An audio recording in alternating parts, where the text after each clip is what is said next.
එතකොට ඊට පස්සේ කේලමල්ල එකක් කියලා කියන පඩික්ම භාවිතා කරන්නේ භික්ෂුන් වහන්සේලා පැහැත් වරදලා කාලා කෙල ගන්න ඕන කේලමල්ල කියලා පඩික්ම භාවිතා කරනවා. ඊට පස්සේ මෙතන ඉස්සරහ තියෙන උත්තර සංඝම් කියන්නේ තනිපට සිවුර. සිවුර වර්ග දෙකක් පාවිච්චි කරනවා මේ වහන්සේලා තනිපට සිවුර සහ දෙපට සිවුර කියලා. එතන මෙතන තියෙන තනිපට සිවුර. ඒකට පායි කියන උත්තර සංඝම් කියනවා. ඊට පස්සේ මෙතන සුත්ත ගෝලම් කියලා කියනවා නූල් බෝලයට. එතකොට මේ නූල් බෝල අපිට ඕන වෙන්නේ මේ සිවුරක් පස්සේ මහ ගන්න තමයි මේ නූල් බෝල අපිට ඕන වෙන්නේ.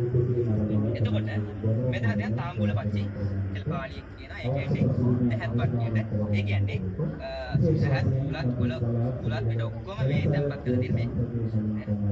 එතකොට මෙතන උපක්ඛ්‍යෝගම් කියලා කියන්නේ කන්නාඩියට උපසංගලට ඒකට පාලියෙන් කියන උපක්ඛ්‍යෝගම් කියලා. උපක්ඛ්‍ය කියලා කියන්නේ ඇස් දෙකට යෝගම් කියලා කියන්නේ දෙකට උපස් වල තමයි මේ උපක්ඛ්‍යෝගම් කියලා කියන්නේ.